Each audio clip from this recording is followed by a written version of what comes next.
Olá, está começando o programa Motivação e Inovação. No programa de hoje vamos falar sobre medicamentos. Será que tomamos medicamentos corretamente? Seguimos a bula com cautela? Por que temos que tomar remédios durante 8 em 8 horas, por exemplo, ou 12 em 12 horas? Para bater um papo sobre esse assunto, eu convidei Fabrício Assini. Tudo bem, Fabrício? Tudo bem, Mário. Boa tarde. Seja bem-vindo ao programa. Obrigado. Uma honra ter você aqui no programa. Isso. Muito bom. Fabrício, eu quero começar perguntando assim, as pessoas devem ter cautela na hora de tomar um remédio, um medicamento? Sem dúvida alguma. Eu não diria cautela, eu diria respeito.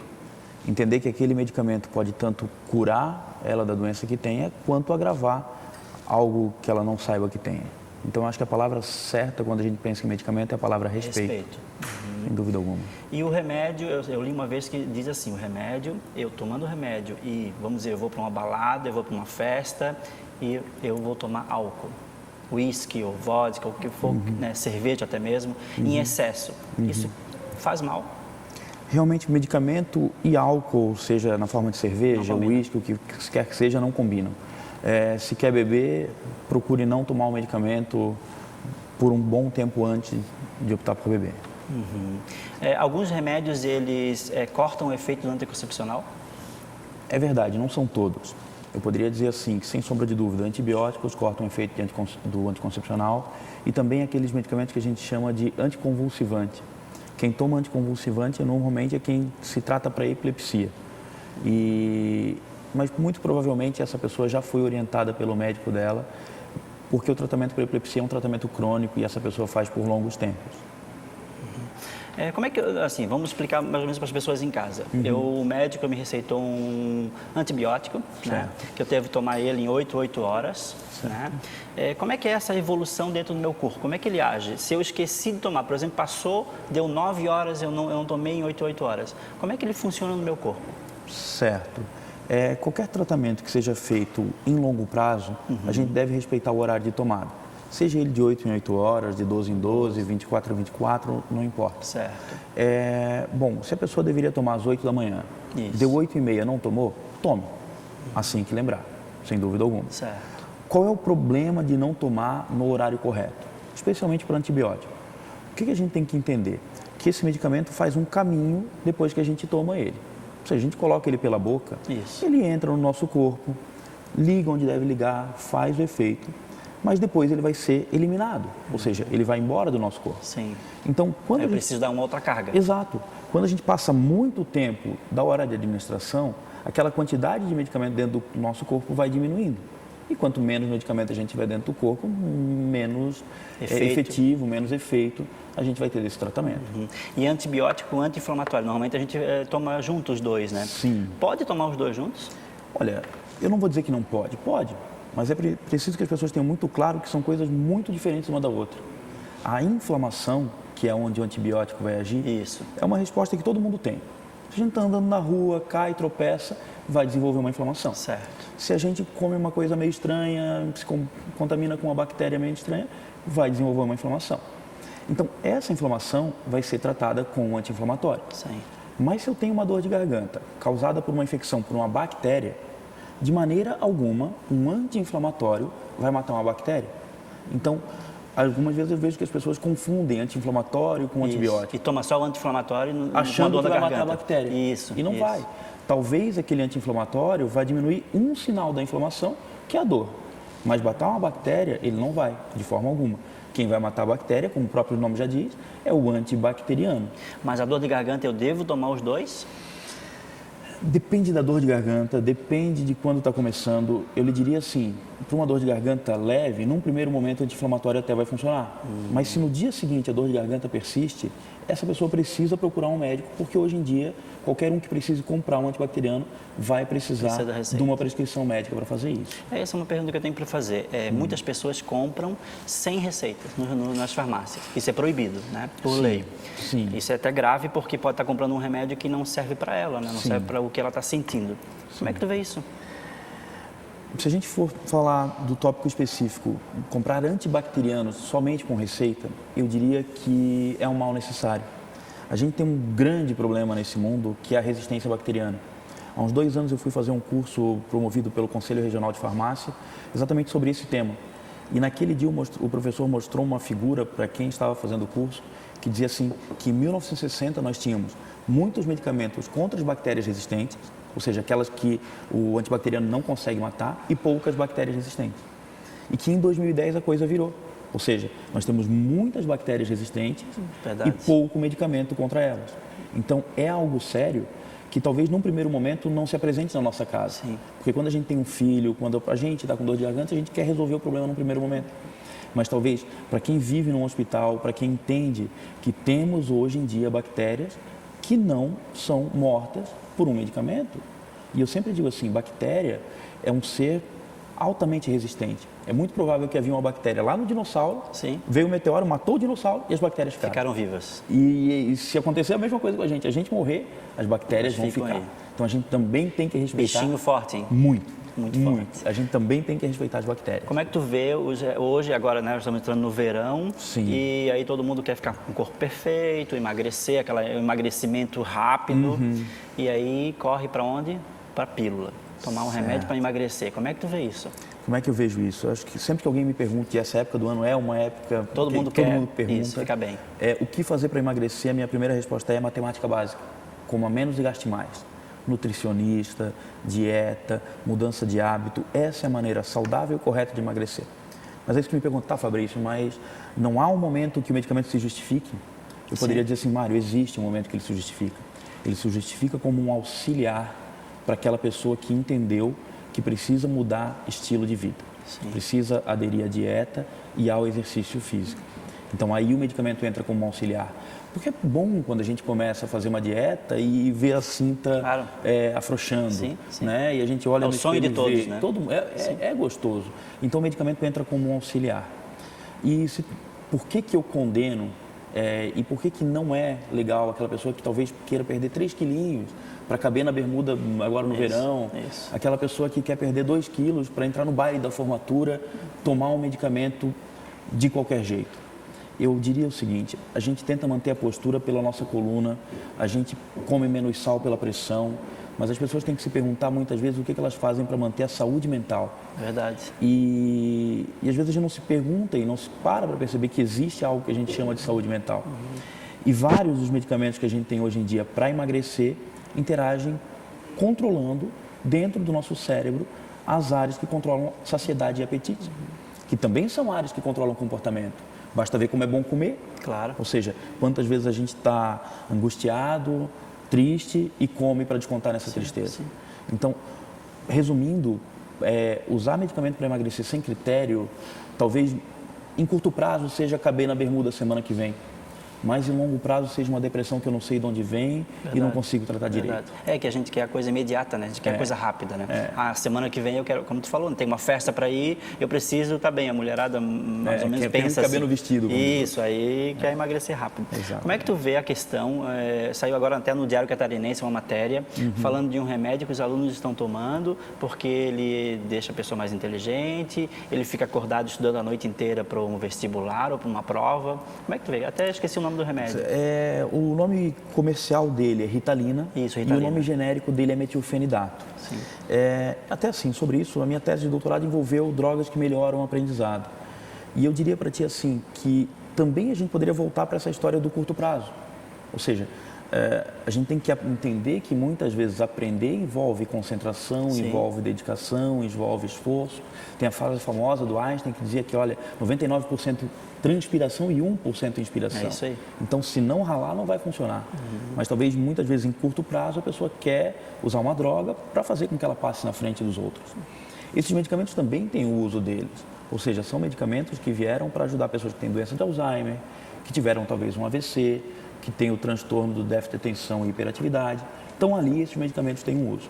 Agora, numa pessoa para quem não tem a doença normal, né, que quer tomar para aprender um pouco melhor, eu diria para ti assim, se tu tomar esse medicamento agora, tu talvez consiga estudar 8 horas seguidas.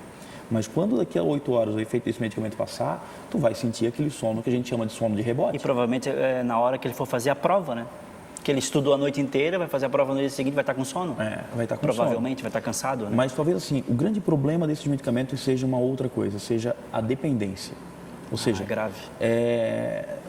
Alguns medicamentos têm o que a gente chama de potencial de abuso, ou seja, que é a capacidade de causar dependência. E sem dúvida alguma, em especial a Ritalina ou então o metilfenidato, que é o nome genérico dele, são medicamentos que causam dependência. Então a gente percebe aí jovens de 18, 17 anos já se expondo a mais um dos riscos da dependência, certo? É uma droga, né? É uma droga como qualquer outra. Sim. Do ponto de vista do mecanismo de ação, ou seja, o mecanismo de ação é como um medicamento age efetivamente no nosso corpo. Ele é muito parecido com um outro estimulante, não é igual, mas muito parecido com cocaína, por exemplo. Então, a dependência é um grande problema para essas drogas. E tu comentou sobre o rebite, né? Alguns caminhoneiros, foi proibido também o rebite, mas alguns caminhoneiros conseguem tomar ainda, uma receita lá, não sei de quem, e ainda conseguem comprar o tal do rebite. Como é que tu vê isso? Porque é um risco, né? O motorista está ali 24, 36 horas dirigindo, as pessoas que estão no trânsito também correndo um risco e ele próprio, né? Como é que tu vê esse tal do rebite, hein? O rebite é um pouco diferente do metilfenidato que a gente estava falando até agora. O rebite quem é? O rebite entra dentro de um grupo que nós chamamos de anfetaminas, que em 2011, felizmente, a Agência de Vigilância Sanitária, Anvisa, conseguiu proibir. E foi um ganho para nós, porque sem dúvida alguma, sem medo nenhum de dizer, quando entram no cérebro, a maneira como agem no cérebro é muitíssimo semelhante à cocaína. Eu costumava dizer assim, olha, são 3 as diferenças para as anfetaminas e a cocaína. Quem vendeu, a qualidade da droga e a via de administração. Então, são drogas que têm realmente um potencial de abuso muito grande e o comentário para depressão e tudo aquilo que eu fiz continua valendo. Como eu vejo eles, a primeira coisa que eu diria para essa pessoa que consegue comprar esse medicamento em algum lugar, que provavelmente vem contrabandeado do Paraguai ou de algum lugar, é que a pessoa que está vendendo, obviamente, não está interessada em tudo menos na saúde dessa pessoa. E que são drogas que vão causar dependência e aquele sono de rebote. Por isso que muitas vezes a gente vê o caminhão, algumas vezes, tombando numa reta. Porque a pessoa ficou durante um tempo sob o efeito do medicamento acordada. Mas na hora que o medicamento perdeu o efeito, essa pessoa acaba caindo no sono e tem um sono muito maior do que tinha antes. E se for observar, ele estava com os olhos abertos, provavelmente, né? E dormindo inconsciente, né? Inconsciente, na verdade. As pessoas acho que muita gente faz isso em casa, né? Quebra o remédio, dilui ele, né? Tritura, porque às vezes, muitas vezes, crianças ou adulto mesmo faz isso. Pode fazer isso? Mário, existe a resposta teórica e existe a resposta da vida real. Ou seja, a resposta teórica é não pode. Por que não pode? Se o medicamento, essa seria a resposta teórica, se o medicamento veio na forma de comprimido, você não deve quebrá-lo, deve respeitar. Mas existe a vida real. Ou seja, algumas vezes a gente tem um filho... Às vezes o comprimido é grandão. Que precisa fazer uso de medicamento por 3 meses e tu não vai conseguir enfiar literalmente boca abaixo na criança por 3 meses o medicamento. Né? Algumas vezes o medicamento é grande ou a pessoa pega num posto de saúde, devia pegar a dose de 5 e não tinha de 5, só tinha de 10, então pede que quebrem. Então, na vida real, o que eu aconselho sempre é assim, ok, você conhece o medicamento? Por exemplo, você tem um comprimido de paracetamol na mão, mas a gente conhece o paracetamol há muito tempo, sabe que o paracetamol é vendido na forma de gotas, por exemplo. Quer quebrar? Quebra, tudo bem. Agora, quem não pode ser quebrado? Aqueles comprimidos que na caixinha vem escrito para a gente assim, comprimido revestido. Esse comprimido, ele foi revestido por um motivo. Ou seja, a gente não pode pensar que a indústria vai gastar mais para revestir um comprimido só para ficar bonito. Não. Se está escrito na caixinha comprimido revestido, não quebre. Não deve quebrar. Não quebre. Por quê? Porque ele é revestido para que ele possa passar pelo nosso estômago, e sempre que a gente fala do estômago, a gente lembra de um local ácido, possa passar pelo estômago sem se desintegrar, então só se desintegrar no intestino. Só mais uma. Além dos revestidos, toda vida que no final do medicamento tiver SR, XR, retarde, isso também é uma boa dica para o tipo de medicamento que não pode de forma alguma ser quebrado. É porque ele tem a hora certa de agir. Ele vai sendo absorvido devagar para fazer o efeito devagar, e se quebrar isso, perde-se o que se desejava. Tu comentou sobre o paracetamol. Muita gente consome, estou com dor de cabeça, tomo paracetamol. Estou com dor de cabeça quase todos os dias. Eu li uma vez que o paracetamol pode causar hepatite. Sim. É correto? É verdade. É verdade. Eu diria que assim, eu poderia dizer assim, o paracetamol pode ser tóxico para o fígado. Como muitos medicamentos são. Outros também. Nesse ano de 2003, nós vimos o caso daquele cantor Netinho, da ex-BBB Maria, que fizeram uso excessivo de esteroides anabolizantes, a gente viu pela mídia, e acabaram tendo uma lesão de fígado. O que acontece? O fígado é o ponto central do metabolismo do medicamento, ou seja, da transformação dele para aquilo que vai ser eliminado. Então, algumas vezes, alguma dessas substâncias químicas que são formadas podem lesar as células hepáticas, as células do fígado, que é o caso do paracetamol. Mas sempre que eu digo isso também, eu digo assim, então, mas calma, meus filhos tomam paracetamol. Eu tomo paracetamol. Por quê? Porque tanto meus filhos quanto eu, nós tomamos o paracetamol quando precisamos, na dose correta, no horário correto. Então, acho que a gente volta para o começo da nossa conversa. É respeito, ou seja, é entender que quando fizemos o uso racional, funcionam e muitas vezes são seguros. Por outro lado, aquela pessoa que o vento sul entra lá em Laguna e ela já resolve já quer tomar o analgésico. Né? Aquela pessoa que não basta tomar um, tem que tomar 2, daqui a meia hora tomar mais 2. Essa pessoa, sem dúvida alguma, vai estar exposta ao potencial tóxico do paracetamol sobre o fígado, não tenhamos dúvidas. Certo. Então, tu comentou sobre uma pessoa que é viciada em tomar remédio. Tem muita gente assim, né? Sim. Qualquer coisa que dá, eu tenho que tomar remédio, tenho que tomar remédio. Outras pessoas vão naquele chazinho da vovó. O que tu acha? O chá, ele também resolve algumas coisas? Claro, a gente tem Porque o remédio ele vem muitos vêm da planta. Sim. Eu diria que o Brasil precisa explorar muito mais o potencial fitoterápico que tem. Funcionam, claro que funcionam. Eu fui criado tomando chás e acho que o brasileiro é criado tomando chá e eles funcionam sim. Mas eu acredito que assim, porque funcionam, nós devemos respeitá-los também. Ou seja, se eu tomo um chá e esse chá tem a capacidade de me fazer sentir um sono para que eu durma, é porque tinha e no caso de chá, várias substâncias químicas dentro dele que fizeram efeito. Então, eu sempre digo, medicamento, opte por tomar com um copo d'água. Ou seja, copo d'água, você tem certeza que ali dentro não haverá uma substância química que vai tirar o efeito do medicamento. E se quiser tomar um chá, tome afastado do horário do medicamento. Entendi. Então ela pode tomar o chá e o medicamento também, mas sempre afastado, como tu falou. Se ela tiver alguma dúvida, porque são muitas as possibilidades de interação, ela pode procurar um farmacêutico, ele vai explicar. Que ele vai estar capacitado para orientá-la, sem dúvida alguma. Tu falou no copo de água. Aquela coisa de tomar o remédio e ter que comer alguma coisa antes, ter que comer alguma coisa depois. Tem um remédio que eu preciso comer antes mesmo para tomar? Existe isso? Eu preciso forrar o meu estômago? Existe, vamos lá, existe algo na farmácia que a gente chama de interação medicamento-alimento.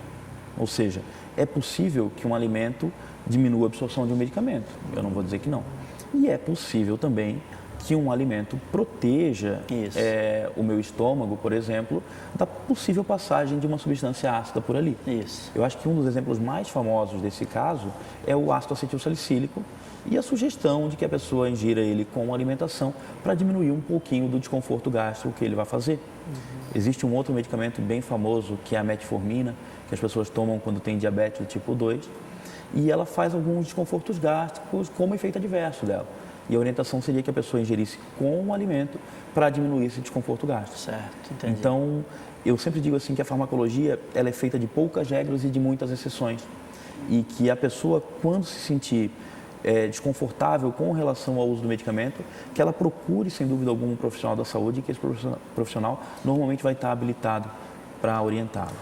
Fabrício, é uma pessoa que, por exemplo, está tomando antibiótico lá e o antibiótico dela dura 7 dias ou 10 dias, né? A cartela que o médico receitou para ela.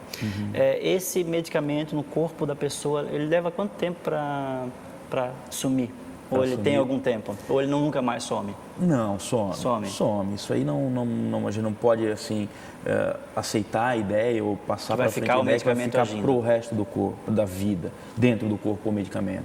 Né? Claro, existem alguns medicamentos que curam uma doença, sai de dentro do corpo e a pessoa está curada, ok. Mas pensar, não, o medicamento vai ficar no meu corpo para o resto da minha vida, não vai ficar.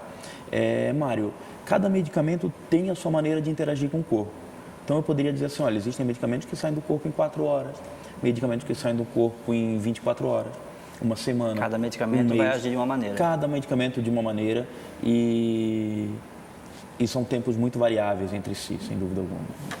Os famosos remédios para gripe, porque a gente ouve muito, quando começa o inverno, né? Certo. Esse aqui age porque tira a gripe e tal. Como é que tu vê esses remédios para gripe, se eles agem mesmo? Olha, eu diria o seguinte, gripe é um processo que vai durar uma quantidade determinada de dias. Isso.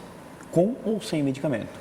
Se eu posso me dar o luxo de, num momento de gripe, ficar na minha casa, tomando um chazinho feito pela minha Assistindo um esposa, filme. assistindo um filme embaixo de um cobertor, Sim. perfeito. Agora, se como a maioria das pessoas eu preciso levantar, mesmo estando gripado para ir trabalhar, eu posso usar o auxílio daquilo que a gente conhece como antigripal para fazer isso Então, eu diria, eles não vão curar, eles vão aliviar sintomas daquele estado gripal que está acontecendo. E mais uma vez, não adianta, o vento sul entrou em Laguna, eu vou tomar um antigripal para prevenir a gripe, certo? Talvez prevenir a gripe a gente faça com uma boa alimentação, com um exercício físico, mantendo uma vida saudável durante o longo período. Entendi. Existe alguma vitamina, tipo, eu vou citar a vitamina D, né, que é do sol, né, vitamina D que a gente consegue pelo sol, e que eu consigo através de medicamentos? Nós temos aquilo que a gente conhece como polivitamínicos, que existem polivitamínicos amplos, alguns associados à vitamina B, existe a vitamina C bem famosa, e eles estão à disposição da população. Mas eu sou uma linha de farmacêuticos, eu faço parte de uma linha de farmacêuticos que prezam por aquilo que a gente chama de uso racional de medicamento. E que eu diria... Melhor o cara pegar sol. Pegar sol para a vitamina D, certo? Ou alimentação para as outras vitaminas. A gente tem que entender que o nosso corpo já está da maneira como está há milhões de anos. Verdade. E os medicamentos mais antigos que temos têm 250 anos, vamos dizer assim. Então, esse corpo não evoluiu dependendo de medicamentos. Esse corpo evoluiu dependendo de uma boa dieta. É isso aí. Então, é a dieta que vai suprir esse corpo das vitaminas que a gente precisa. Se eu tiver alguma deficiência patológica, aí os polivitamínicos estão à minha disposição. O que acontece é que algumas vezes é muito mais fácil a gente tomar uma cápsula do que procurar pegar a sol. verdura, Sim. ou o sol, isso. no caso a vitamina D, Sim. e assim por diante. Essa era a minha próxima pergunta. Quando a pessoa precisa de vitaminas, qual dicas tu daria para quem está querendo ter uma vida saudável? Uma vez tu falou tomar café, comer chocolate, tem essas dicas, né? Umas dicas, assim, que eu tenho o privilégio de trabalhar numa universidade, então meus colegas de trabalho são todos profissionais também, e sempre que eu preciso de alguma coisa, eu recorro a muitos deles. Sim. Eu diria que uma grande amiga nutricionista, um dia que eu fiz essa pergunta para ela, eu digo, olha, eu sou farmacêutico, eu entendo de medicamento, mas o que um nutricionista me diria? E uma das primeiras coisas que ela me falou foi, beba água de acordo com o seu peso. Ou seja, pegue o seu peso, divida por 30 e descubra aproximadamente o volume de água que você pode beber. Legal. Porque eu tenho quase 100 quilos, alguém de 50 não deve beber o mesmo volume de água que eu. Primeiro, hidrate seu corpo. Depois, procure ingerir 3 frutas ao dia, diferentes. Faça uma alimentação rica em legumes, 5 cores de alimentos no prato, carboidrato, proteína, alimentação. Eu acredito que quanto mais eu estudo, mais eu percebo a importância da alimentação. Sim. Depois aí, vindo para o meu lado, eu diria antioxidantes. Quem são os antioxidantes? São os famosos substâncias que combatem os famosos radicais livres. Então, café, sem dúvida alguma, vitamina C, sem dúvida alguma, mas de nada adianta eu chegar de noite e tomar um balde de suco de laranja, espalhado em pequenas partes durante o dia. Boa quantidade. E, quem sabe, manter a saúde mental, exercício físico, tomar sol e, quando necessário, os medicamentos. Essa soma de coisas, acho sem que dúvida é alguma, bem... sem dúvida alguma, mas não fugir dos medicamentos quando eles forem necessários. Sim. Queres passar teu site para as pessoas, né, acessar lá? Claro, Mário. Te fazer perguntas, provavelmente Sem vai dúvida ter alguma. várias. Sem Queres dúvida passar? alguma. Pode passar o teu site. Sem dúvida alguma. O meu site é www.farmaceuticorresponsável.com.br.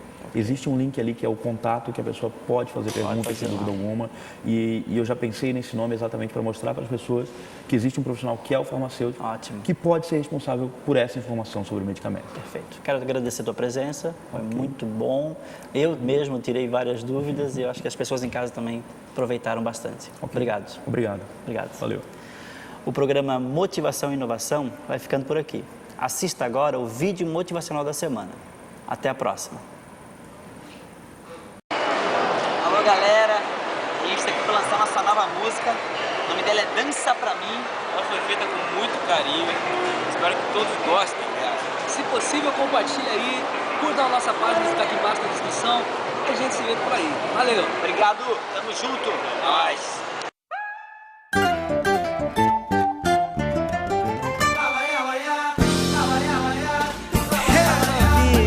É assim, é? Beleza!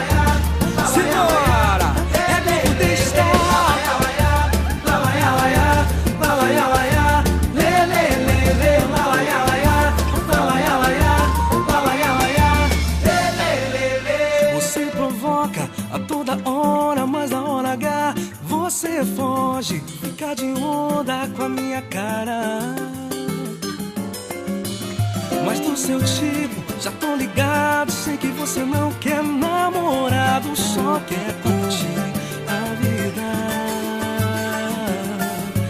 Vem, pode vir sem medo, sou o cara certo. Vem dançar comigo, pode chegar perto. Vem, e com meu talento vou te conquistar. Seu jeito de menina sabe seduzir. Eu já tô na sua, não dá pra fugir. Vem, vem, vem, vem, dança pra mim. Novinha, não faz assim, que eu me apaixono. Novinha, dança pra mim, eu quero ser seu dono. Novinha, não faz assim, que eu me apaixono. Novinha, dança pra mim, eu quero ser seu dono. Lá, lá, lá, lá, lá, lá, lá, lá, lá, lê, lê, lê, lê, lá, lá, lá, lá, lá, lá, lá, lá, lê, lê, lê, lê, lá, lá, lá, lá, lá, lá, lê, lê, lê, lê, lá, lá, lê, lê, lê, lê. Você provoca a toda hora, mas na hora H você foge, fica de onda com a minha cara.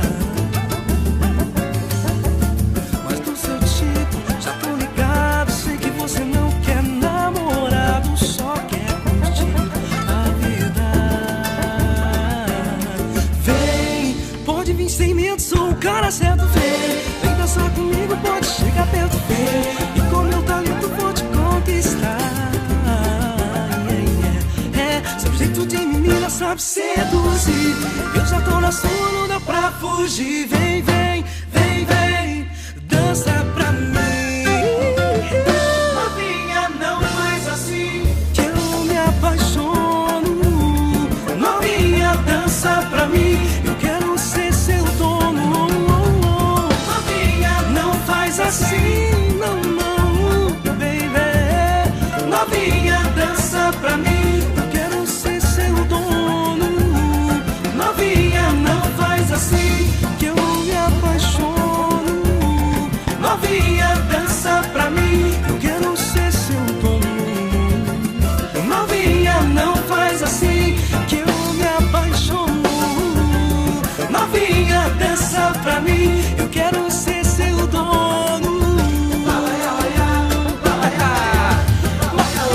Não precisa ser novinha, pode ser um pouquinho mais experiente, pode ser fofinha, pode ser magrinha, o importante é dançar pra mim.